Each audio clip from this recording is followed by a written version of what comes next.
Oke, bismillah. Setengah jam lebih ya saya cerita tentang Zoroaster. Kita masuk, kita cari hikmah apa yang bisa kita ambil dari seorang Zoroaster. Saya ingin ngomong sedikit sebelum masuk ke sana. Perhatikan bahwa hampir di semua tradisi mistik agama-agama, api dan cahaya itu selalu jadi simbol ketuhanan. Tidak cuma Zoroaster. Jadi tidak luar biasa kalau mereka dalam ritualnya menggunakan media api. Jadi kalau di Hindu itu api disebut bahkan jadi dewa, namanya yang Agni. Nabi Musa waktu dialog sama Allah, ilustrasinya ya kan, Allah menampakkan diri itu api. Kemudian Isa atau Yesus juga pernah menyebut, kenalilah kerajaan Tuhan dan Tuhan dalam dirimu, dan simbolisasinya api dan cahaya. Ayat Al-Quran juga banyak yang ngomong simbolnya Allah itu cahaya. Allahu nurus samawati wal ard, itu kan cahaya. Bahkan disimbolkan semacam pelita. Masalu nurihi kamiskatin fiha misbah al-misbahu fi zujaja, dan seterusnya. Jadi api dan cahaya. Kalau di agama Hindu itu disebut pelita, cahaya ilahi. Kalau di agama Buddha disebut pencerahan, nirwana, dan seterusnya. Jadi tidak ada luar biasanya, kamu nggak harus heran kok ada yang nyembah api. Karena memang cahaya itu manifestasi visual paling dekat dengan cahaya itu api. Bahkan zaman dulu sampai karena cahaya dan api terus ketemunya matahari. Akhirnya ada banyak suku-suku tertentu yang disembah matahari. Bukan urusan kok bodoh banget ya matahari itu bisa apa, kan harusnya yang menciptakan matahari kan gitu. Tapi jalan pikirannya mereka begitu. Termasuk yang paling terkenal Ratu Saba yang disebut dalam Al-Quran. Itu kan Kila juga menyembah matahari. Sebenarnya fokusnya pada simbolisme api dan cahaya, termasuk beberapa agama Jepang. Jadi api dan cahaya itu membacanya simbolisme, bukan Tuhannya. Jangan disebut orang Zoroaster menyembah api, ndak. Kalau kamu sebut itu mereka marah. Sama kayak kamu dibilang orang Islam menyembah Ka'bah, kan enggak? Atau jangan-jangan kamu mau jawab iya, dimarahi orang banyak kamu. Jadi itu simbolisme. Karena mereka punya Tuhan sendiri, kita punya Allah, mereka punya Ahurmas. Oke. Secara umum ajaran-ajarannya Zoroaster, yang pertama adalah kebebasan manusia untuk memilih.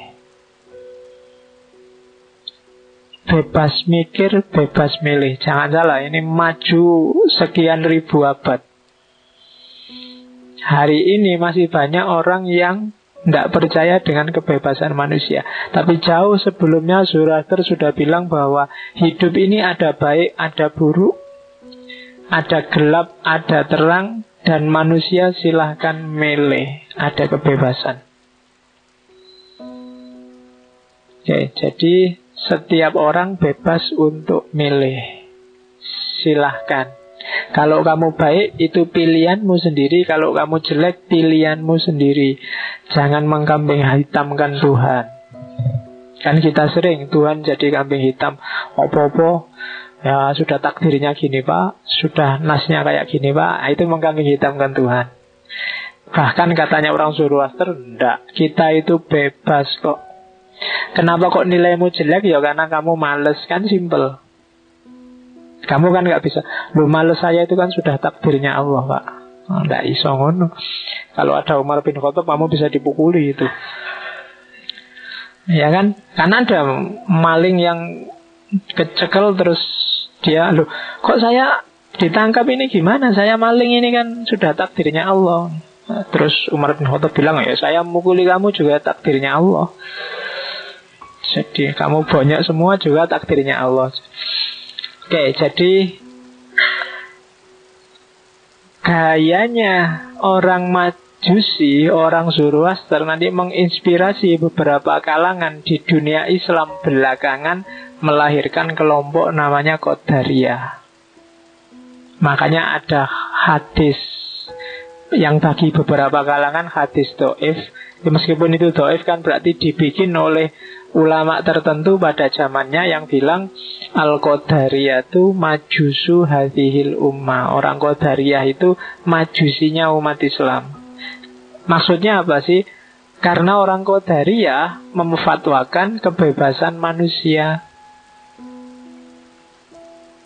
Dan ajarannya Zoroaster itu manusia itu bebas. Mirip. Sehingga ada ulama yang bilang dan menisbatkan fatwanya itu ke Nabi. Padahal Qadariyah itu munculnya jauh setelah Nabi meninggal. Jadi secara matan kalau Nabi bilang Al-Qadariyah itu majusu hadhil ummah itu dipertanyakan. Tapi itu menunjukkan bahwa memang ada kemiripan antara Qadariyah sama Majusi. Terus implikasinya apa? Berarti baik buruknya manusia, sukses tidaknya manusia, itu kuncinya ada di manusia itu sendiri. Dan besok akan ada hari pembalasan. Kalau manusia milih yang baik, ya besok sukses menyeberang Sirotol Mustaqim, versinya orang Zoroaster. Kalau tidak sukses, ya kamu akan jatuh ke neraka, versinya mereka. Itu pesan yang kedua. Pesannya Zoroaster yang ketiga, ini pesan umum ya, kita belum masuk ke detail. Jadi dunia ini hakikatnya baik, maka jangan lari dari dunia, jangan menghindar dari dunia, jangan anti dunia. Dunia ini diciptakan oleh Allah. Kalau kamu benci dunia, berarti benci yang menciptakan dunia. Ya kan? Ini kadang-kadang kan kita agak kebablasan.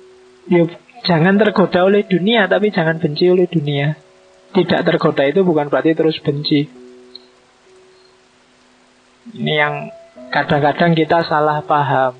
Katanya orang Zoroaster, benci dengan ciptaan berarti benci dengan penciptanya. Saya benci pak hidup dunia ini rusak semua. Loh, dunia yang ciptain siapa? Allah lah. Berarti kamu benci juga sama Allah. Tidak boleh hidup dengan menyangkal dunia. Kita harus hidup di dunia, menerima dunia sesuai keadaannya. Itulah perwujudan rasa ridho dan syukur kita pada Tuhan. Versinya orang Zoroaster. Saya sebut versinya orang Zoroaster. Kalau kamu merasa cocok, ya ambillah. Kalau enggak, ya enggak apa-apa.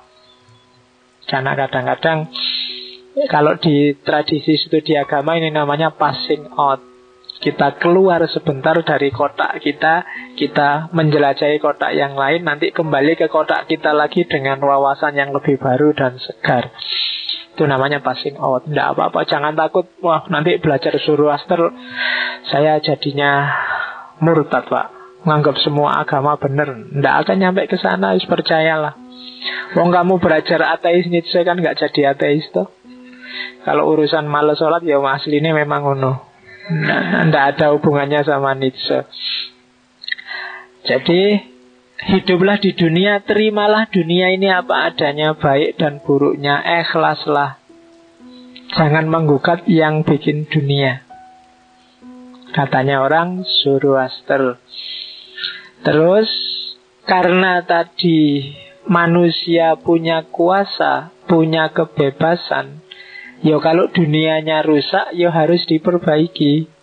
Cuma perbaikan itu tidak bisa sendiri-sendiri, harus bareng-bareng.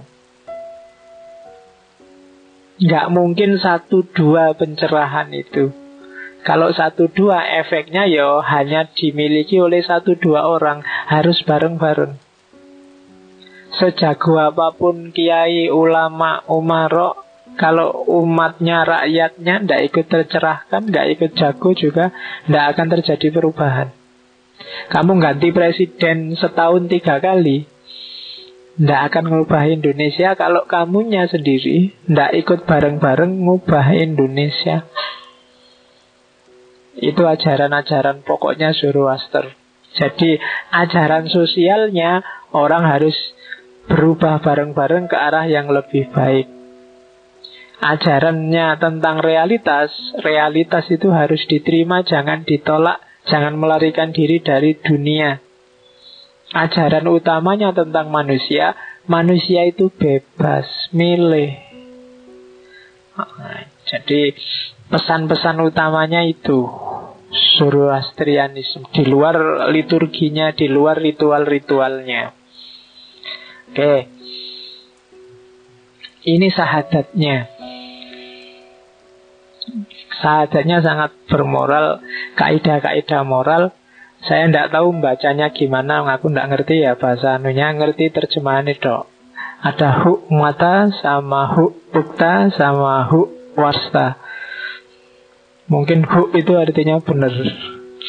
Mungkin pikiran yang benar, kata-kata yang benar, dan perilaku yang benar. Diingat-ingat urutannya ya. Jangan dibalik.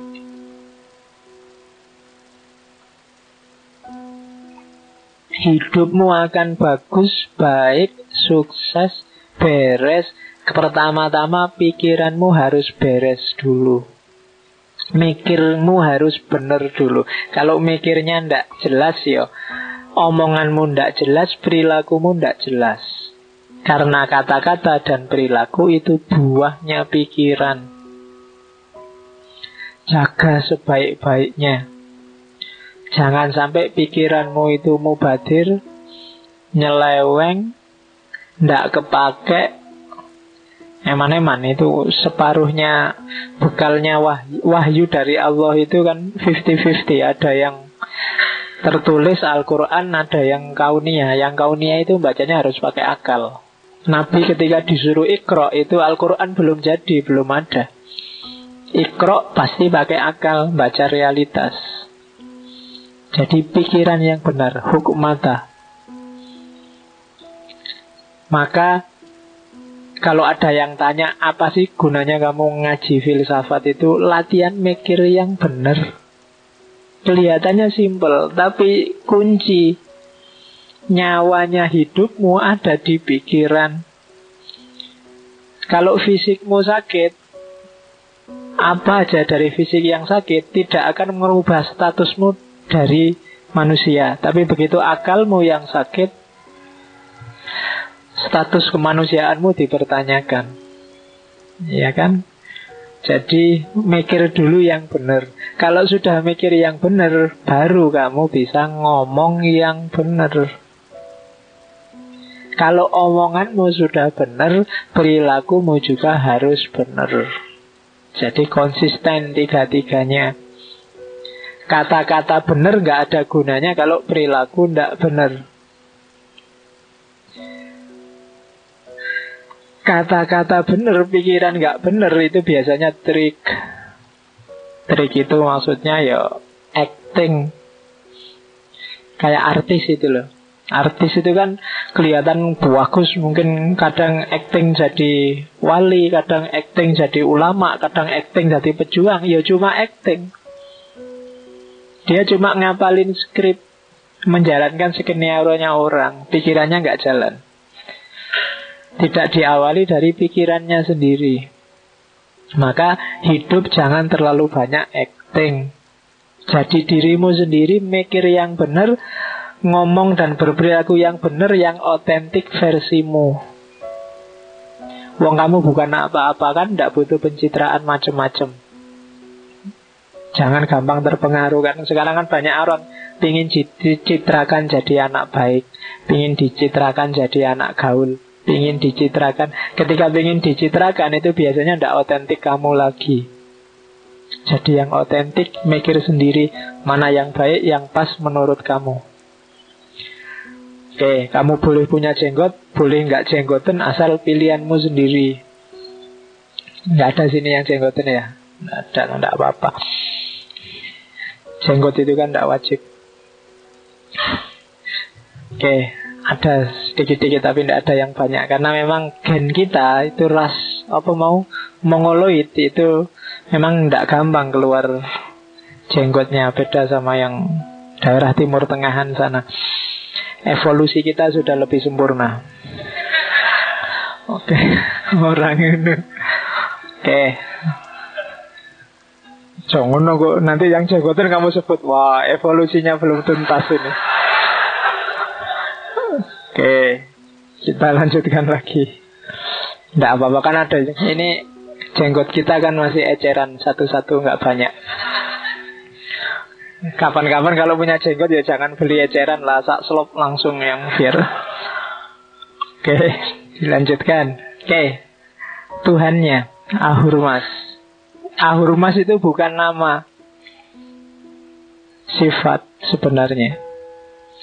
Ahura Mazda ya Tuhan. Itu sama kayak kamu nyebut Allah atau Jehovah, bahasa Ibrani.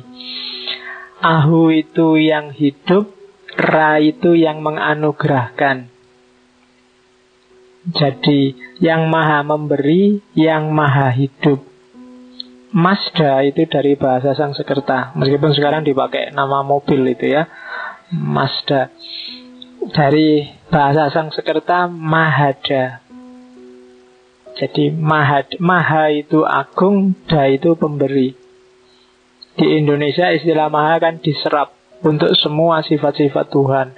Maha besar, maha penyayang, maha pengasih. Ya, mahasiswa termasuk juga. Jadi maha itu agung, da itu pemberi. Jadi Ahura Mazda kalau diringkas mungkin ya dia yang maha hidup, maha pemberi. Jadi bukan nama, sebenarnya itu sifat. Jadi dan satu-satunya penguasa kehidupan, penguasa kebijaksanaan, penguasa cahaya, penguasa kebenaran. Ini potongan-potongan dari tulisannya B.S. Murty yang ngambil dari kitabnya orang Zoroaster yang saya sebut tadi, namanya Avesta. Saya lihat di internet banyak tulisan yang bilang ternyata di Zen Avesta, kitabnya orang Zoroaster, itu sudah diramalkan kedatangannya besok Nabi Muhammad. Nggak apa-apa sih. Itu saya tidak tahu orang yang ngomong kayak gini apa dia setuju dengan Zoroastrianisme atau enggak. Karena dalam diskusi yang lain dia bilang Zoroaster itu musyrik, bikinannya manusia nyembah api. Tapi kok ya percaya kalau di kitabnya orang Zoroaster ada ramalan Nabi Muhammad. Harusnya kan ramalan itu nggak dipercaya, wong itu dari orang Zoroaster loh. Tapi kok ya seneng ada ramalan kayak gitu. Itu sebenarnya mau bilang bahwa lo mungkin ya bener Zoroaster itu, jangan-jangan mau bilang gitu. Kalau logikanya kan begitu. Kalau kamu terima bahwa ramalannya bener, besok ada Nabi Muhammad, berarti Avesta itu bener. Kalau Avesta benar, jangan-jangan orang Zoroaster benar. Kamu bilang di Injil, di Bible sudah diramalkan kedatangannya Nabi Muhammad. Loh, katanya Bible karangan, ndak asli lagi. Jangan-jangan itu palsu. Kok kamu sudah seneng kayak gitu? Kita kan sok-sok gitu kan. Ahok bilang, wah agama paling baik itu Islam loh. Kamu kan seneng luar biasa, kamu sebarkan kemana-mana. Ya kamu kan harus ngukur itu kan, itu ucapan itu basa-basi atau ucapan itu serius atau trik atau apa, kan harus gitu. Zaman dulu nggak cuma kayak Ahok ngomong kayak gitu, ada yang sudah masuk Islam ikut naik haji sampai orang-orang cium tangan semua. Dia bilang Islam itu luar biasa, bagus, indah. Namanya Senuk Horgronya. Iya kan? Tapi Ya itulah kita, ndak konsisten, pokoknya golek senengnya tok, nyari enaknya sendiri, logikanya gak dipakai. Maka yos kita pakailah logika, latihan mikir yang beres. Oke. Ahura Mazda itu senantiasa hadir, kapanpun, dimanapun. Ya, mirip kalau kata-kata Ahura Mazda di slide ini semuanya nanti kamu ganti dengan Allah, itu menurutku loh ya, yo masuk-masuk saja. Tidak perlu melanglang buana atau ke antariksa untuk mencarinya. Dengan hati yang murni dan kesucian nurani, engkau dapat menemukannya di dalam hatimu sendiri. Maka jangan heran kalau Zarathustra ini sangat berpengaruh dalam pikiran para sufi Persia nantinya. Al-Hallaj, Suhrawardi, Rumi, dan kawan-kawan. Karena memang ajarannya sangat dekat. Terus pegunungan dan samudra tidak bisa memisahkanmu dengan Ahura Mazda, tapi pikiran yang jahat dapat memisahkanmu darinya. Pikiran yang jahat itu kebencian, niat ngerusak orang lain, ingin mencelakakan orang lain. Segala pikiran yang jelek dan jahat itu akan memisahkan kita darinya. Hati-hati dengan sekedar pikiran yang jahat. Kalau dalam dirimu kamu merasa, kan Allah bilang wa nafakhu fihi min ruhi, ruhnya Allah itu kan tidak mungkin jelek, pasti bagus, suci, baik. Yang bagus, suci, baik tidak akan bisa dicampur dengan yang jelek, yang jahat, yang kotor. Kalau kamu memasukkan yang jelek, yang jahat, yang kotor, maka yang bagus, yang jernih akan terpinggirkan. Air itu jernih, tapi begitu kamu masukkan kotoran, ya dia akan jadi kotor. Jadi hati-hati dengan pikiran yang jahat. Baru pikiran loh ya, belum perbuatan. Apalagi perbuatan. Makanya mikir gak boleh jelek, mikir gak boleh ngeres. Kalau gambar ngeres yang masuk ke sini, emangnya Allah mau tinggal di situ kamu jejer sama gambarnya itu? Ya kan? Kalau gambar yang gak beres yang kamu masukkan ke sini, kan gak mau jejer sama yang itu, mesti pergi. Jadi masukkan yang baik-baik, biar kamu tidak berjarak dengannya. Nah, itu inspirasi dari Zoroaster.